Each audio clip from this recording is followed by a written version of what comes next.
మన జాతికి పోరాట వీరుడు, మన హక్కుల కోసం నిరంతరం కృషి చేస్తున్నటువంటి మన నాయకుడు మందకృష్ణ మాదిగ గారికి, అదేవిధంగా వేదిక మీద ఉన్న సోదరుడు, ఇప్పుడే ఆయన ప్రసంగం విన్నా, నేతకాని వెంకటేష్, ఆల్ ద బెస్ట్ తమ్ముడు, నీ ప్రసంగం చాలా బాగుంది, ఈ ఐక్యత కొనసాగాలని కూడా నిన్ను నేను ఆశీర్వదిస్తున్నా ఒక అన్నగా. అదేవిధంగా ఇప్పుడు మన బీసీ నాయకుడు, తమ్ముని పేరు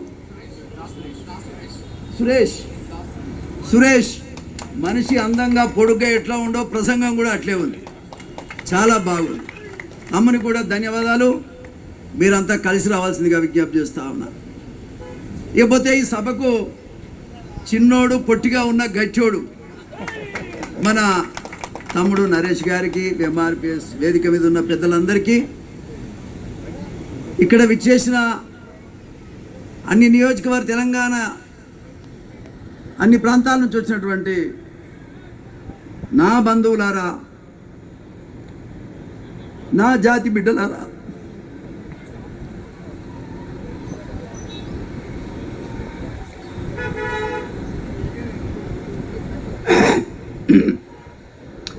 మనకి ఎప్పుడు కష్టాలేనా?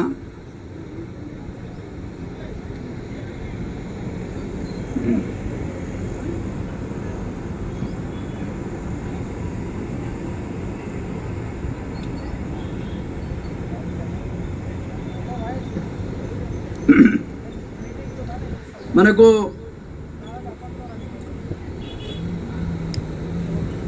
ఎప్పుడు కష్టాలేనా? మనం మనుషులం కాదా? మనల్ని ఎందుకు ఈ వ్యవస్థ గుర్తించలేకపోతుంది? మనం ఎందుకు బలహీనులుగా బతుకుతున్నాం, కులహీనులుగా బతుకుతున్నాం, లెక్కలేని వాళ్ళుగా బతుకుతున్నాం? ఎవరు కూడా మనల్ని దగ్గరికి రానివ్వకున్నంత పరిస్థితుల్లో మనం బతుకుతున్నాం. ఇది అర్థం చేసుకోవాలని సందర్భంగా నేను విజ్ఞప్తి చేస్తా ఉన్నా. ఇవాళ ఎవడు అధికారంలోకి వచ్చినా అంబేద్కర్ ఇచ్చిన ఓటే కదా, ఒక ఓటే కదా. నిన్న ఉన్న ప్రభుత్వం ఇవాళ ఉందా? సప్పుడు చేయరేమయ్యా, నిన్న ఉన్న ప్రభుత్వం ఇవాళ ఉందా? ఏదో మనకి అట్లా అని కూర్చున్నారు. మీరు అందరు గట్టిగా స్పందించాలి.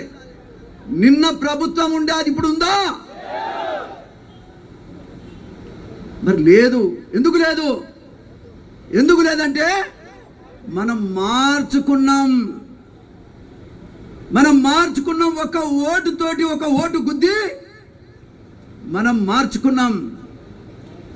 మనం ఓటు వేయడం వల్లనే రాజ్యాలు మారిపోతాయి.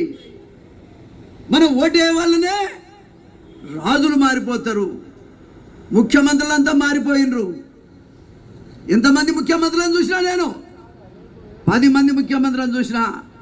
బిడ్డా రేవంత్ రెడ్డి, నువ్వు పుట్టక ముందే నేను ఎమ్మెల్యేను రా నాయన. నువ్వు పుట్టక ముందే, నువ్వు లాగు దొడక ముందే నేను ఎమ్మెల్యే. ఎన్టీ రామారావు గారు మాదిగ జాతికి ఇచ్చినటువంటి శక్తి, ఆయన ఇచ్చినటువంటి ధైర్యం, ఎన్టీ రామారావు గారు ఇచ్చిన భిక్ష వల్లనే మాదిగ జాతి అంతా ఇవాళ ఈ స్థాయికి వచ్చిందని కూడా ఈ సందర్భంగా నేను తెలియజేస్తా ఉన్నా. గుర్తింపు లేని ఈ జాతి ఎంతో కొంత గుర్తింపులోకి వచ్చినాం మనం. కానీ వల్ల తెలంగాణ నా తెలంగాణ ఏమొచ్చిందా? తెలంగాణ ఏమొచ్చింది? సప్పుడు అరే చేతులు లేవా? ఏం రాలే, బూడిది వచ్చింది. తమ్ముడు చెప్తాడు. ఏమొచ్చింది తెలంగాణలో? సచ్చిందెవడు? ఎస్సీ ఎస్టీ బీసీలు. బతికేదెవడు? దొరలు. రెడ్డి దొర, పొట్టి దొర. రే పొట్టి దొర,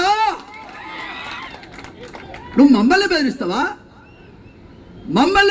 మోత్కుపల్లి నరసింహులు ఇండి ఇండైరెక్ట్ గా కూడా దొరలకు వ్యతిరేకంగా గెలిచిండు, అది అర్థం చేసుకోవాలి. మోత్కుపల్లి నరసింహులు 6 సార్లు గెలిచిన, నీ అడ్డం వచ్చిన తొక్కుకుంటే గెలిచిన. నేను నువ్వేదో పెద్ద పిగుడు గల్లాగా మాట్లాడుతున్నావు.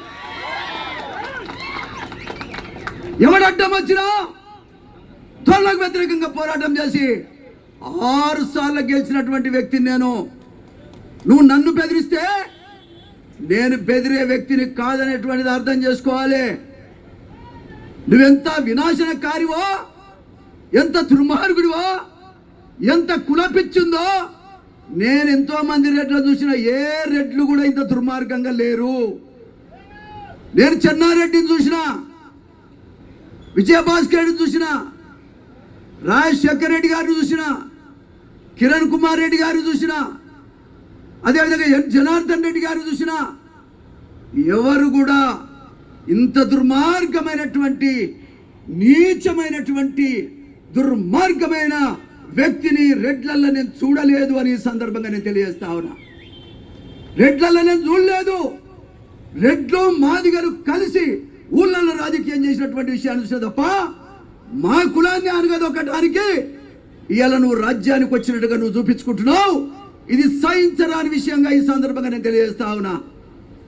నేను 70 ఏళ్ళు వచ్చినాయి, 70 ఏళ్ళు వచ్చినాయి. దుర్మార్గుడా, అపాయింట్మెంట్ ఇవ్వవా నాకు? ఒకడివి నువ్వు అపాయింట్మెంట్ ఇవ్వవా మాకు? 6 సార్లు గెలిచి ఈ రాష్ట్రంలో అడుగడుగున తెలిసినటువంటి నాకు, నా కులాల విషయం మాట్లాడతా, ఈ సీట్ల విషయం ఒకసారి మాట్లాడతా అంటే